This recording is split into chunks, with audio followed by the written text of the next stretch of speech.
माँ के संस्कार। एक घर में 3 भाई और 1 बहन थी। बड़ा और छोटा पढ़ने में बहुत तेज थे। उनके माँ बाप उन चारों से बेहद प्यार करते थे, मगर मझले बेटे से थोड़ा परेशान से थे। बड़ा बेटा पढ़ लिख कर डॉक्टर बन गया, छोटा भी पढ़ लिख कर इंजीनियर बन गया, मगर मझला बिल्कुल आवारा और गंवार बन के ही रह गया। सबकी शादी हो गई। बहन और मझले को छोड़ दोनों भाइयों ने मैरिज की थी। बहन की शादी भी अच्छे घराने में हुई थी। आखिर भाई सब डॉक्टर इंजीनियर जो थे। अब मझले को कोई लड़की नहीं मिल रही थी। बाप भी परेशान, माँ भी। बहन जब भी मायके आती सबसे पहले छोटे भाई और बड़े भैया से मिलती, मगर मझले से कम ही मिलती थी, क्योंकि वह ना तो कुछ दे सकता था और ना ही वह जल्दी घर पे मिलता था। वैसे वह दिहाड़ी मजदूरी करता था। मझले की शादी किए बिना बाप गुजर गए। माँ ने सोचा कहीं अब बंटवारे की बात ना निकले, इसलिए अपने ही गांव से एक सीधी सादी लड़की से मझले की शादी करवा दी। शादी होते ही ना जाने क्या हुआ कि मझले बड़े लगन से काम करने लगा। दोस्तों ने कहा, ए चंदू आज अड्डे पे आना। चंदू आज नहीं फिर कभी दोस्त। अरे तू शादी के बाद तो जैसे बीवी का गुलाम ही हो गया। चंदू, अरे ऐसी बात नहीं। कल मैं अकेला पेट था तो अपनी रोटी के हिस्से का कमा लेता था, अब 2 पेट हैं। आज कल और होगा।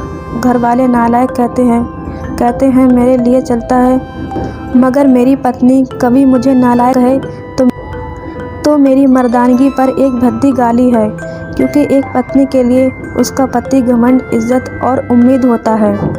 उसके घर वालों ने भी तो मुझ पर भरोसा करके ही तो अपनी बेटी दी होगी, फिर उनका भरोसा कैसे तोड़ सकता हूँ। कॉलेज में नौकरी की डिग्री मिलती है और ऐसे संस्कार माँ बाप से मिलते हैं। इधर घर पे बड़ा और छोटा भाई और उनकी पत्नियाँ मिलकर आपस में फैसला करते हैं कि जायदाद का बंटवारा हो जाए, क्योंकि हम दोनों लाखों कमाते हैं, मगर मझला ना के बराबर कमाता है। ऐसा नहीं होगा। माँ के लाख मना करने पर बंटवारा की तारीख तय होती है। बहन भी आ जाती है, मगर चंदू है कि काम पे निकलने के बाहर आता है। उसके दोनों भाई उसको पकड़कर भीतर लाकर बोलते हैं कि आज तो रुक जा, बंटवारा कर ही लेते हैं। वकील कहता है ऐसा नहीं होता, साइन करना पड़ता है। चंदू, तुम लोग बंटवारा करो, मेरे हिस्से में जो देना है दे देना। मैं शाम को आकर अपना बड़ा सा अंगूठा चिपका दूंगा पेपर पर। बहन, अरे बेवकूफ़, तू गवार का गवार ही रहेगा।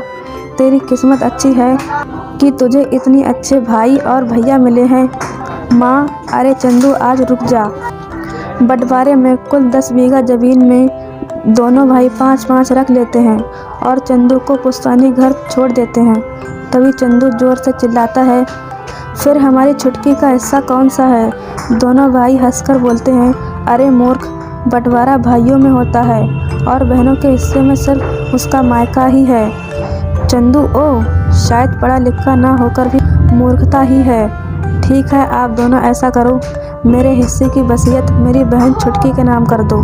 दोनों भाई चकित होकर बोलते हैं।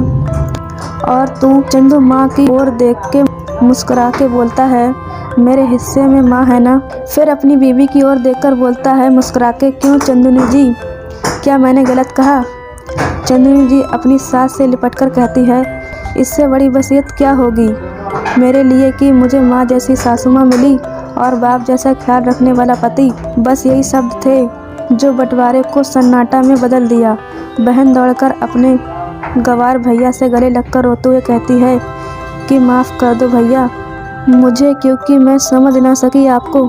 चंदू, इस घर में तेरा भी उतना ही अधिकार है जितना हम सभी का। बहुओं को जलाने की हिम्मत किसी में नहीं, मगर फिर भी जलाई जाती है, क्योंकि शादी के बाद हर भाई हर बाप उसे पराया समझने लगते हैं। मगर मेरे लिए तुम सब बहुत अजीज़ हो, चाहे पास रहो या दूर। माँ का चुनाव इसलिए किया ताकि तुम हमेशा मुझे याद आओ, क्योंकि ये वही कोख है जहाँ हमने साथ साथ 9-9 महीने गुजारे। माँ के साथ तुम्हारी यादों को भी मैं रख रहा हूँ। दोनों भाई दौड़कर मझले से गले मिलकर रोते रोते कहते हैं, आज तो तू सचमुच का बाबा लग रहा है। सबकी आंखों में पानी ही पानी। सब एक साथ फिर से रहने लगे। उम्मीद करती हूँ कहानी आपको पसंद आई होगी। कहानी यदि पसंद आई हो तो वीडियो को लाइक, चैनल को सब्सक्राइब जरूर करें और इस कहानी पर आपकी क्या राय है कमेंट कर हमें ज़रूर बताएं। धन्यवाद।